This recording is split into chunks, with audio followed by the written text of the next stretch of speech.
Welcome, everyone, and thank you for being here today. I'm Terry Moore. I'm the Vice President of Marketing here at FrontStream, and this is the second session of our Get Fall Ready webinar series for the summer, and it's designed to help you build stronger campaigns this fall. So today is session two, and we're shifting from the galas and auctions to peer-to-peer fundraising, and specifically what the data tells us about what separates high-performing peer-to-peer events from the rest.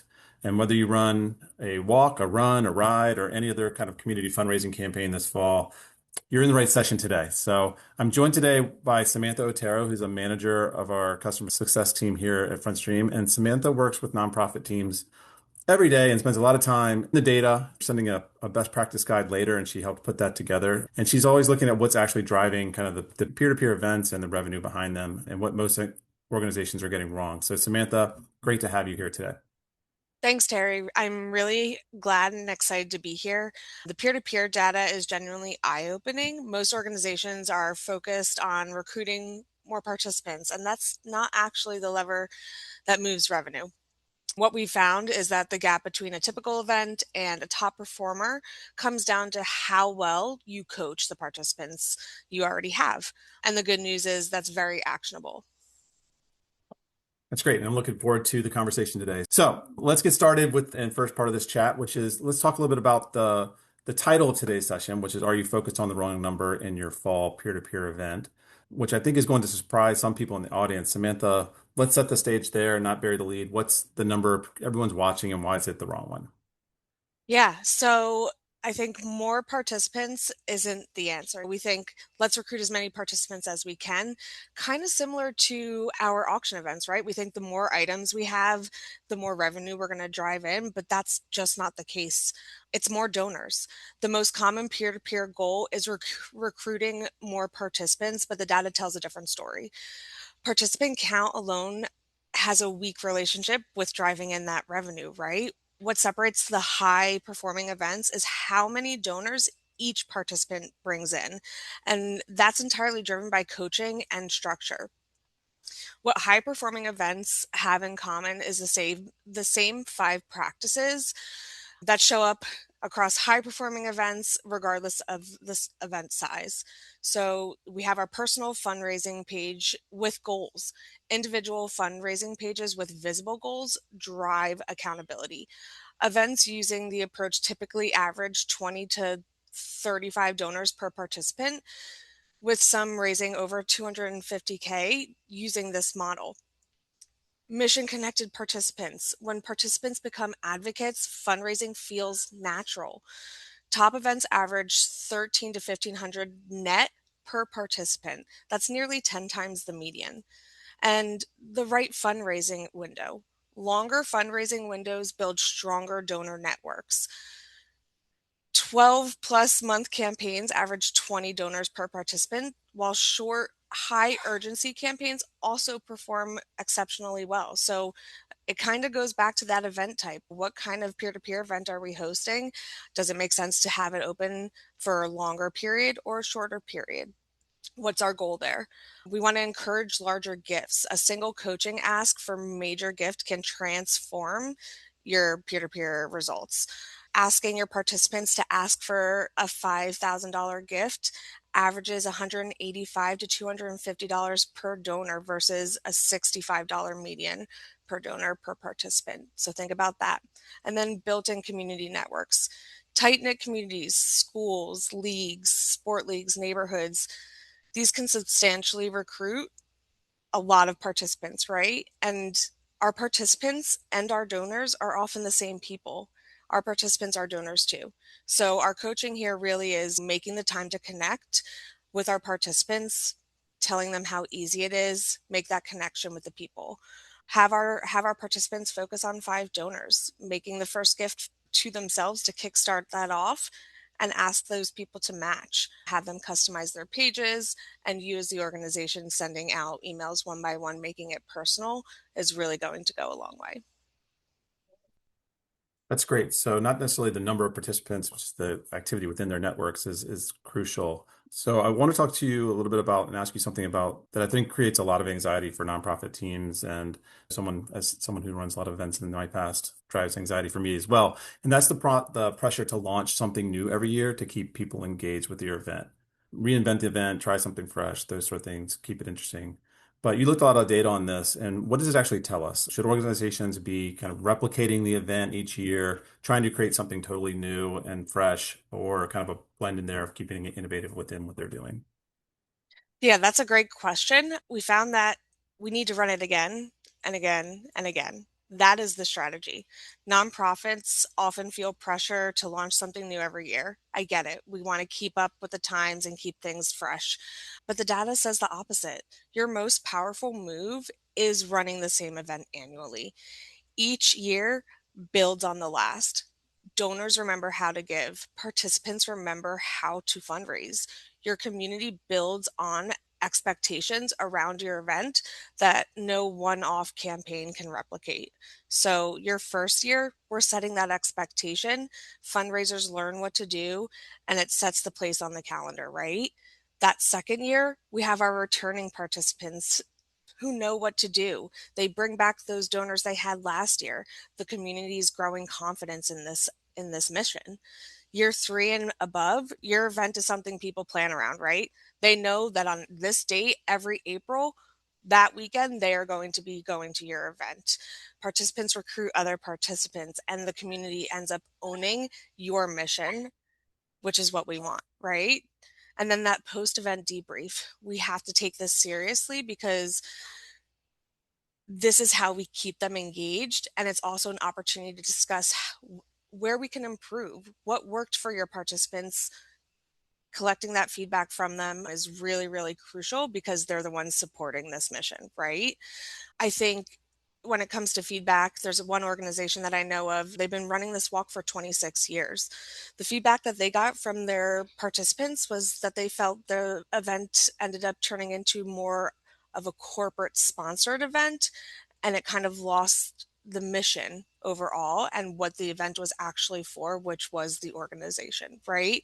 So in that case, maybe that organization should scale back on the advertisement of their sponsorships because realistically it's all for the mission, right? So taking that feedback and improving and making it work for your community is the ultimate goal.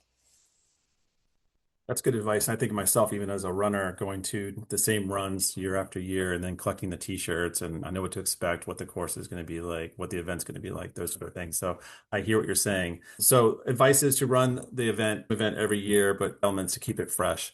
But we know we want people to keep coming back and participating each year. What should be doing to keep them coming back? Yeah, so we need to make our participants feel the impact, share the story of what last year's event did and what it made possible. Participants who see those real world impacts come back and they bring others because when they feel like they have a purpose for your mission, they're going to want to grow that and continue that. Recruiting before you open, re-recruiting before you open registration. So once your peer-to-peer event ends, it's not over. Reach out to those participants a few months after it happens, personally before registration opens up for the next year to the public, right? A direct ask to have them return converts them at a much higher rate than a general promotion. And then give them something to beat. Give those returning participants a new challenge. Everyone loves a good challenge. Have them try to beat their personal best or beat a team milestone, a community goal. Familiarity without challenge can lead to drop off, right? So keeping them engaged and how can we exceed what we did last year together? And then celebrate publicly. Name your top fundraisers, name those top teams and acknowledge who they are and who showed up again. Public recognition is one of the most powerful and underused tools for participant retention. Yeah, it's really interesting. You talked about kind of engagement after the event and keeping it through the year and before your next event shows up, but also events. We talked a lot about what happens before and during, right? But how do you stay in touch throughout the campaign? I know there's versions of this where organizations are just sending one email once you register and then you don't hear from them again. How does this show up in the data that we have events? We want to base communication around the pre, during, and post, right? So we're opening registration up. Participants who we reach out to and open registration up to, we want them to get donations within the first 48 hours. That's the highest leverage window for the entire campaign because they're excited, they're signing up, they're registering, they're sharing it with everybody. It's something fresh. We're kind of like gearing that up, right? So we open registration 3 to 6 months before we send out that communication alongside that, encouraging and coaching our participants with the ask of, you have the first 48 hours. What are we going to do? How much are we going to raise? You want to plan your communication based on your event schedule and what makes the most sense and where we see that drop off of fundraising and how we can encourage and increase that so there is no drop off, right? So we want to track the revenue per participant and we want to highlight that in our communication too. The gap between 26 and 26 plus donors and one donor, it's all about coaching. So those personal asks in the middle, when we're tracking that participant revenue, the difference. And those personal goals, remind them about the personal goals that they set at the start. If they haven't reached them, how are we going to do that? How can we incentivize them? That is another communication ask. So that coaching, a one major gift, matching gift, we're going to ask you to get $100 donation. Can someone match that? And then that re-recruiting. So that post event, now we've done all the things, people have fundraised, you're sharing that impact with everybody and what they made possible, but then going to our returning participants and really bringing that existing donor relationship back at zero cost.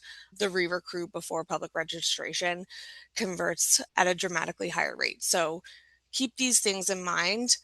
We can incorporate that into the setup and the fundraising schedule of your events because it's crucial and coaching is needed because not everybody's going to register and say, okay, I know what to do and do all the things. We need to assist with that as well. And that's where we come in as the organization in a hands-on, hands-off kind of way. Yeah, and a board member of a local nonprofit here in Charleston too. It's interesting to think about this as a kind of a marketing side too. In coaching the participants, but I also have had to coach our executive director on emailing and being okay to reach out and communicate to people that are engaged with you. They felt like maybe they were annoying their donors and participants. And one thing we found from our gala conversation was that the top events were emailing and communicating with their participants and donors 17 times more than the ones that are kind of the lowest performing. And when you think about, think of it as kind of a marketing exercise, right? There's just one channel. So every channel has its purpose. You have email, you have social for promoting kind of the celebration side of it. You can text for last minute urgency, those kind of things, details, logistics, those sort of things. Lots of opportunities to engage with your supporters. And if anyone ever wants to talk about marketing and in the fundraising to offer myself up to have a conversation. So let's talk about timing because we have the event, we've talked a little bit about the engagement side of it, but timing seems like one of those simple decisions, but it can have a bigger impact than we realize. So what does data tell us about campaign length and like when to go live around your event? When we launch our event, it matters. And donor generosity follows a seasonal rhythm, if you will. Launching at the right time and giving your participants enough runway directly shapes how much they will raise.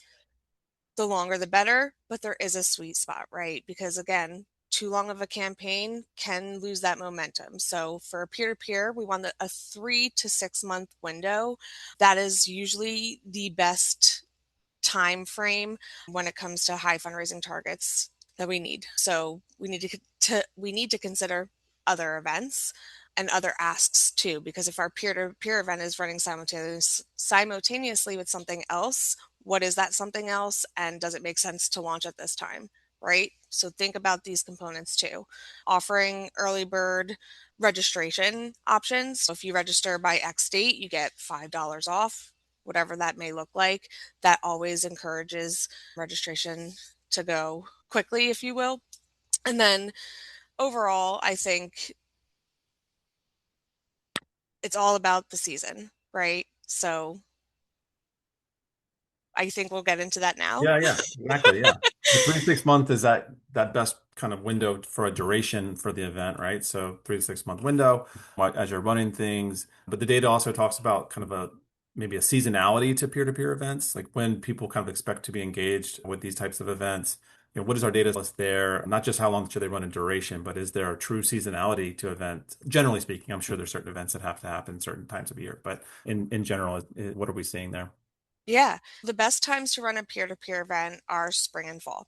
We want to aim for an April event. This is our biggest opportunity because spring is peak giving season for peer-to-peer events. So aim to close your campaign then. We want to launch between January and March if this is the case. So we'll open registration between those months for that spring event, encouraging early registrations, recruiting the most donors in that area. When it comes to fall, September and October, this is kind of like our second wind, right? Fall events see strong donor re engagement after the summer. So this is perfect for rides and walks. And then November to December, this is our year end momentum, right? Donors are primed to give before year end. So keeping fundraising windows open through December is crucial to kind of wrap up the year with success. That's great. And so don't host events in the summer, generally, I guess is what you're saying. But I know there's certain, like we were talking about this earlier, like you don't want to host an outdoor swimming event in Boston in December. You'd have to do that in summer, obviously. Yeah. So let's in on that a little second. For things that are happening in the summer, sometimes you get people who are doing the DIY stuff that they want to fundraise on your behalf. They're doing their own training or own running or whatever they may be wanting to do. I know I've done that myself. So let's hit on that for a second. A donor decides that they want to fundraise on your behalf and they want to set up their own page, tell their story, raise money for you without you having to ask. And that's kind of the dream of the nonprofit side, of course. But what as an organization, do you have to have in place, or what should you have in place for them to actually work well and feel like they're being supported? Yeah, so DIY peer-to-peer events is a great, especially during the summertime, right? Because people are doing a lot of things in the summer, but this is a really great hands-off way to continue fundraising and getting your community involved in your mission with minimal effort. So easy setup, we have the page set up, it's ready to use for fundraising, and it's flexible for any donor. We're setting this page up so people can register essentially to create their own page for a birthday celebration or an anniversary celebration or in memory and honor of, or because maybe they're doing a 5K and there is no fundraising aspect, but they want to do it in support of your organization. These are ways to get your community involved to make it their mission for your mission. So we have the page set up, it's on our website. We're encouraging donors and community to go there to register to support on your behalf without there being a physical aspect to it, like a walk or a ride or a plunge, if you will. So, this is a really great way to utilize summer during that off season. I work with an organization, Kids Sport British Columbia. They have had their DIY peer-to-peer page up for 2 years now, and between the 2 years combined, they've raised a total of $140,000 in extra fundraising revenue just from this peer-to-peer event, this DIY peer-to-peer page. So think about it this way, right? That's essentially like what, 70K annually in a page that you don't have to touch and your community is doing the work for you. I think that is a no-brainer there. And I think it's definitely something that should be utilized more because it can make a significant impact, especially during the off seasons. Yeah, thanks for that story too on Kids Sport. We've had a lot of really good questions come in, so I'm going to ask this last question, and then if we can get through it quickly, we can get to Yeah. some of the good questions we have. But I just want to do a quick recap on. I mean, we've covered a lot of ground today. If you're talking one to one with some of the attendees here on the webinar today, what are some of the things you would tell them just to go do right away? Because it's like, what are the high performing events? Like, what do they have in common that's leading them to such success? Yeah, so we got to think about that before your event opens, right? We have to set up the page, get those logistics taken care of, which may be the fun part, may not be the fun part. I like doing it. We want to open registration up within a good time frame that makes sense for the event logistics. That 3 to 6 month was preferred, and then sending out that communication to registrants on like how to quickly start. during that fundraising period, display the real-time leaderboards, send that mid-campaign check-in, coach our participants, celebrate milestones, and that after the event, re-recruit our registrants, publish our results, set higher expectations and goals for our participants, and run the same event next year. Great advice. And let's get into some of the questions. But before that, I just want to quickly to FrontStream customers. Samantha will lead two workshops on the best practices. We'll be sending out more information. They'll be in August, where you can sign up and kind of take the strategy and actually implement it through our solution, the FrontStream solutions. All right. So first question, can you just quickly clarify the definitional difference between participants and donors? Yeah, so a participant is someone who is actively supporting your mission. How peer-to-peer works is it is a fundraising page that your community can go to, and they can register and essentially have their own fundraising page that they can share with their family and friends and receive donations from in support of your organization. So a participant is someone who is doing the work on behalf of your mission, whereas a donor is supporting that participant on behalf of your mission by helping that participant hit their goals. Great. And speaking of participants, and I see this on my board as well, the question is that they ask their board to do peer-to-peer fundraising for their annual appeal each year. They have 13 board members, but only an average of 2 to 3 actually participate. They coach them, they write them emails for them, yet they can't get them to send out the emails or give email addresses, things like that. So even using modeling by kind of publicly shaming, I always call it on the board in the boardroom, how do you get them to be better prepared or motivate them to participate? Do you have any suggestions there? I think we have to drive the mission home just like we have to do with our participants, right? If they're on the board, they obviously support the mission. So how are they going to prove that?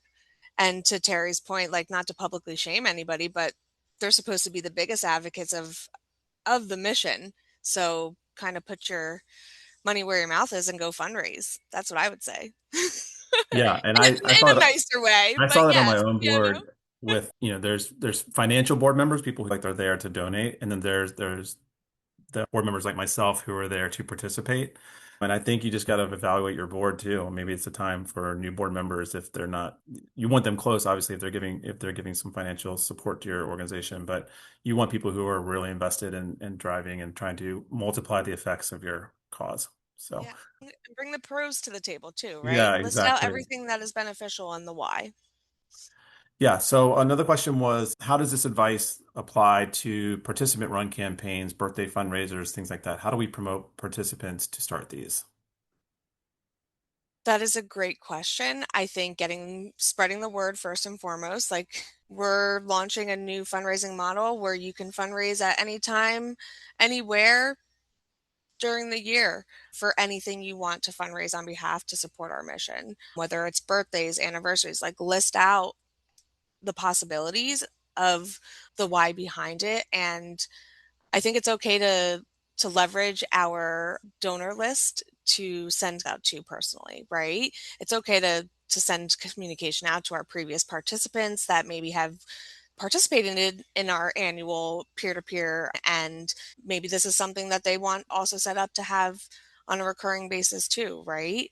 There are ways we can communicate this on the same level of as if it were our annual big walkathon, just on a smaller level with a little bit of a different ask, right? Yeah, from the marketing side, I think people don't, if they don't know what's possible, they won't do it. So you got to make sure you're communicating on what's possible for them. If you have highly engaged supporters of your organization, just letting them know that that's an opportunity and you would appreciate it or whatever. I think that's fine. I've received those myself, but just letting know what's possible is a good thing. Next question is, we'll be hosting our fifth awareness walk this October. How do we convert event interest into signups? It seems each year participants wait until weeks or even days before the event to sign up.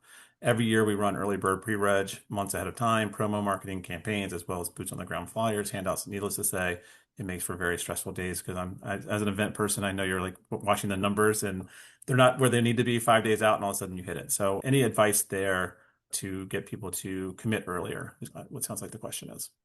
Yeah, so I heard things like promos have been thrown out. What kind of promos? Are we doing early bird registration options? If you register by X date, you get $50 off if there's a registration fee. Or if you register by X date, you get a free swag bag for the event. There are ways to incentivize our participants to encourage that earlier registration in a way that will get them eager and excited. And again, it kind of goes back to the communication. Like, how are we communicating these things? Are we overwhelming them with too many assets when we're not just giving them a clear call to action? Because I know if I'm receiving an email with a bunch of PDFs, this is how you do this is how you do that, and then a bunch of links to go X, Y, and Z, that can be really overwhelming. Like, what is the call to action? Are we making it clear to them? And are we incentivizing them in our call to action to make it worth their while?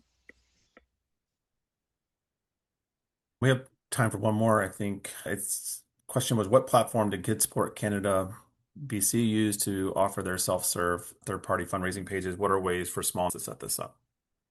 That is a great question, and they are using FrontStream's Panorama fundraising software for DIY peer-to-peer events. And if they're a small nonprofit, is that applicable for them?